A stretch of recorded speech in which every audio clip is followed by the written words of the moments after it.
आजकल 2 दिन से टीवी में चल रहा है कि प्रधानमंत्री जी के सुरक्षा में चूक हो गई, कि अगर सिक्योरिटी लैप्स हुआ है तो आप प्रधानमंत्री हैं, आपके पास सरकार है, गृह मंत्री आपका दोस्त है जय शाह का पप्पा। पाकिस्तान जाकर के बिरयानी खाए तब इनको डर नहीं लगा, अपने ही देश में घूमने में इनको डर लग रहा है। तो प्रधानमंत्री के पास 56 इंच का सीना है, तो फिर उनके घबराने की क्या जरूरत है। कोई ऐसा इलेक्ट्रिसिटी का पोल नहीं है जिसपे 32 दांत निकालता हुआ प्रधानमंत्री का फोटो नहीं है। 12 करोड़ का कार से घूमते हैं तब भी कहते हैं कि सुरक्षा में चूक हो गई है। दोस्तों,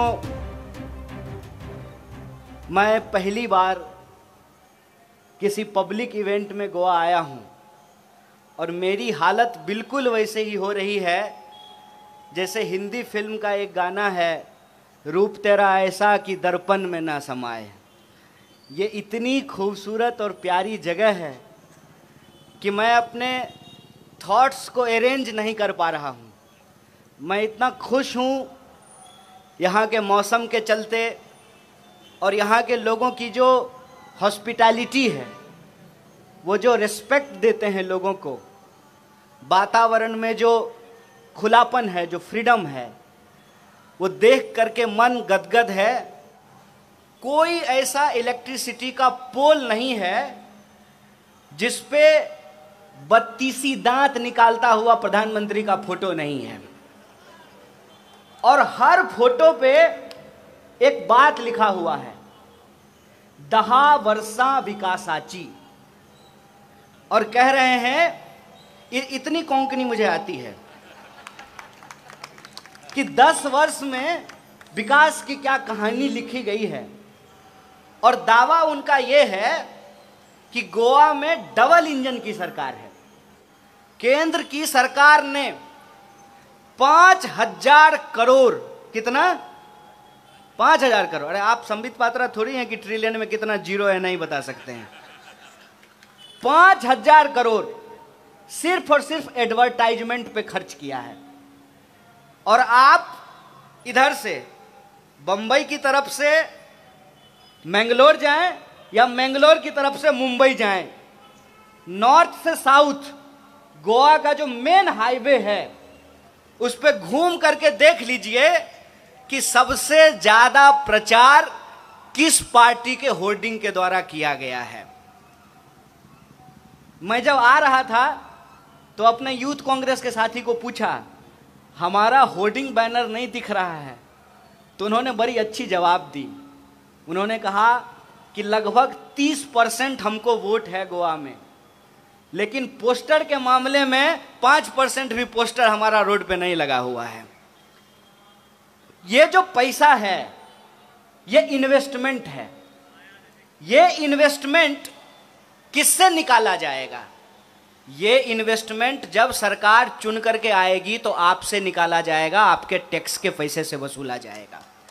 और कैसे वसूला जाता है? ये सामने पेट्रोल पंप है।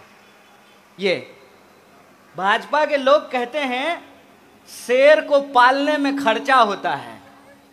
प्रधानमंत्री शेर हैं तो शेर को पालने में खर्चा होता है, इसीलिए 32 रुपए लीटर का पेट्रोल जो है 110 रुपया में बिक रहा है। 32 रुपया दाम है और बाकी का जो रुपया है टैक्स के रूप में आपसे वसूला जा रहा है। और वो पैसा आपके स्कूल के ऊपर नहीं, आप जिस सड़क पे चलते हैं उस सड़क के ऊपर नहीं, आपके घरों में जो बिजली आती है उस बिजली के ऊपर नहीं, कोरोना काल में जो आपको ऑक्सीजन सिलेंडर नहीं मिल रहा था, हॉस्पिटल में बेड नहीं मिल रहा था, उसके ऊपर नहीं, प्रधानमंत्री जी के सूट बूट के ऊपर खर्च किया जाता है।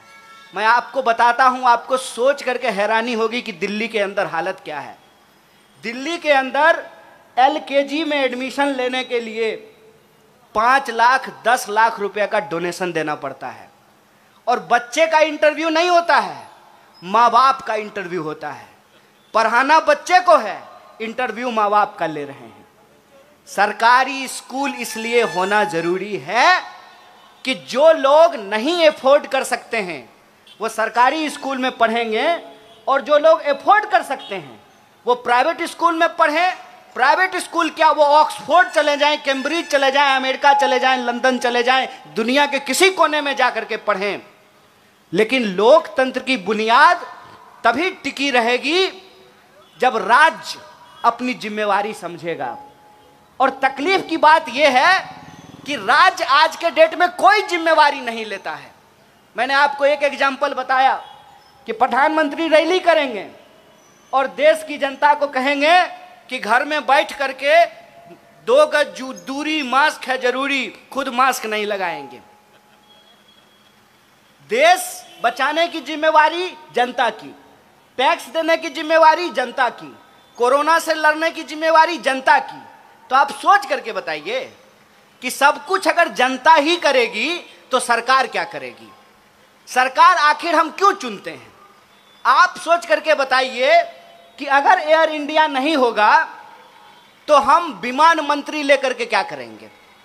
अगर रेलवे नहीं होगा तो हम रेल मंत्री लेकर के क्या करेंगे? जब शिक्षा ही नहीं बचेगी तो हम शिक्षा मंत्री लेकर के क्या करेंगे? और इसीलिए मैं ये सवाल पूछता हूं कि अगर सरकारी अस्पताल नहीं होना चाहिए, सरकारी स्कूल नहीं होना चाहिए, तो सरकारी प्रधानमंत्री लेके क्या करेंगे? ढोलक बजाएंगे? क्यों टैक्स देंगे सरकार को? सरकार का सूट-बूट खरीदने के लिए टैक्स देंगे? आपको मालूम होना चाहिए कि प्रधानमंत्री जी ने अपने लिए एक हवाई जहाज खरीदा है, और उस हवाई जहाज की कीमत कितनी है? 8,500 करोड़। और अभी 12 करोड़ या 16 करोड़ का कार खरीदा है। 16 करोड़ का कार खरीदा है। काहे भाई? तो सुरक्षा, प्रधानमंत्री की सुरक्षा होगी।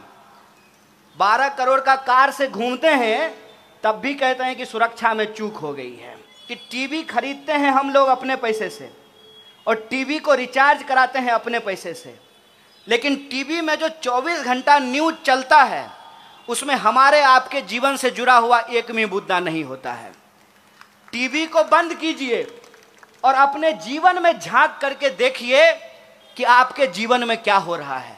हो ये रहा है कि लगातार अनएम्प्लॉयमेंट बढ़ रहा है, लगातार महंगाई बढ़ रही है, पेट्रोल डीजल के दाम बढ़ रहे हैं, और जीवन जीने की जो कठिनाइयां हैं वो लगातार बढ़ रहा है। और इस बात को भटकाने के लिए रोज नया नया तमाशा खड़ा किया जाता है। आजकल 2 दिन से टीवी में चल रहा है कि प्रधानमंत्री जी के सुरक्षा में चूक हो गई।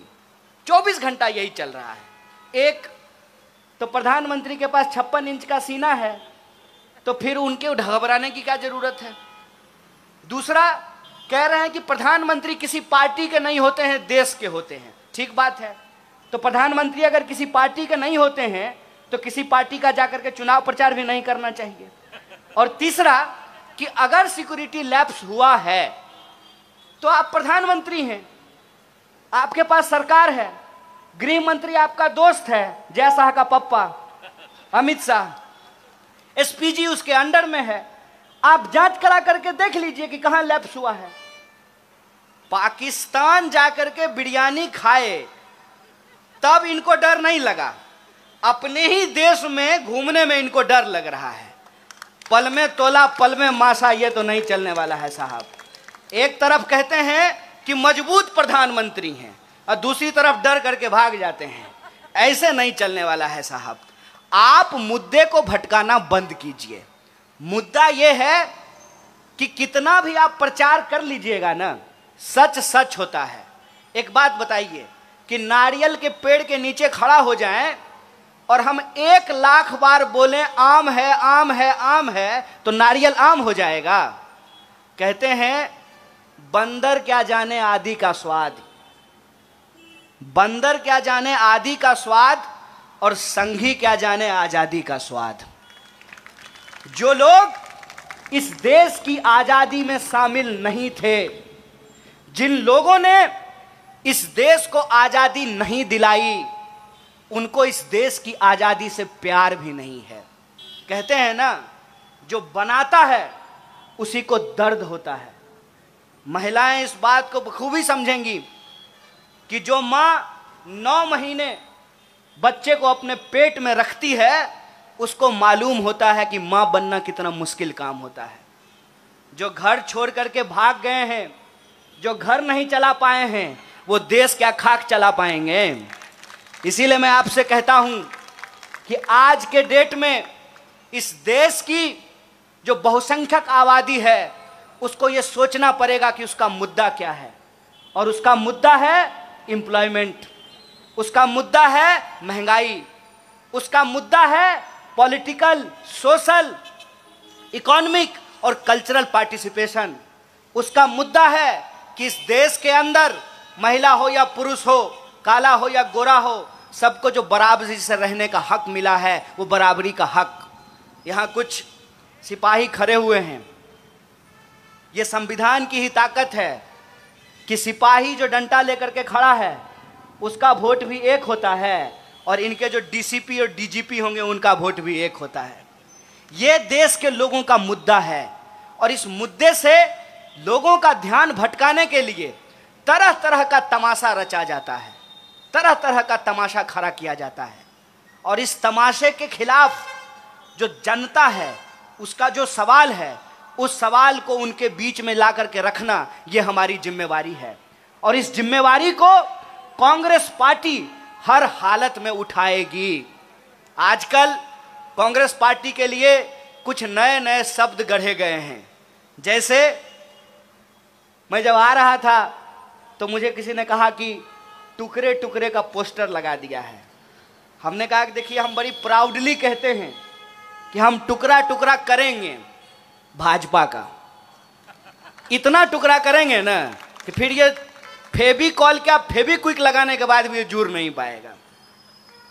और ये जितनी कोशिश कर लें, ये 3 आरोप लगाते हैं मुख्य रूप से। एक, हिंदू विरोधी होने का, तो मेरा तो नाम कन्हैया है। दूसरा, सेना विरोधी होने का, क्योंकि मैं पहली बार गोवा आया हूं इसीलिए आपको बता रहा हूं। मेरे घर से 16 लोग फौज की नौकरी करते हैं। और तीसरी बात जो मैं कर रहा था, जिसकी वजह से मैं कांग्रेस पार्टी का ये खेस अपने कंधे पे रखा हूं, मैं ऐसे परिवार से आता हूं जिस परिवार को स्वतंत्रता सेनानी का पेंशन मिला करता था।